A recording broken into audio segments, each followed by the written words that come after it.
দেখেই বোঝা যাচ্ছে কতটা লোভনীয় হয়েছে। এরকম একটা তরকারি থাকে যদি ডাইনিং টেবিলে, আপনার ভাত খেতে আর কিছুই লাগবে না। খুবই সহজ, মজার একটা রেসিপি। হ্যালো প্রিয়াস, আসসালামু আলাইকুম। আশা করি সবাই ভালো আছেন। চলে আসলাম আবার আপনাদের মাঝে। আমার আজকের রেসিপি থাকবে গরু মাংস দিয়ে লতি। একেবারে সহজ একটা রেসিপি, ঘরে যা আছে সেটা দিয়ে রান্না হয়ে যাবে। 2 চামচ দিয়েছি হলুদের গুঁড়া, 2 চামচ লাল মরিচের গুঁড়া, 2 চামচ দিয়েছি আদা রসুন বাটা, 4টা পেঁয়াজ কুচি দিয়েছি, স্বাদ মতন লবণ দিয়েছি।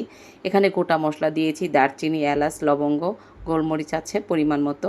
সয়াবিন তেল দিয়ে ভাজা জিরার গুঁড়ো দিয়ে হাতে মেখে চুলায় উঠিয়ে দিয়েছি। একেবারে 80% সিদ্ধ করে নেব আমি আগে মাংসটা কষানোর ভিতরে। লতিগুলো একটা বলক দিয়ে আমি মাংসের উপরে দিয়ে দিচ্ছি। সেদ্ধ লতিগুলো আমি মাংসের উপরে ছড়িয়ে দিচ্ছি পানি থেকে উঠিয়ে।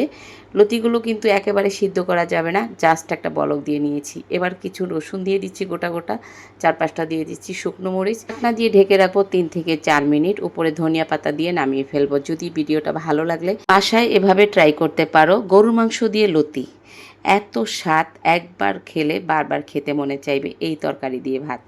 উপরে ধনিয়া পাতা দিয়ে নামিয়ে ফেলবো। এতটাই মজা, দেখেই বোঝা যাচ্ছে কতটা লোভনীয় হয়েছে আপুরা।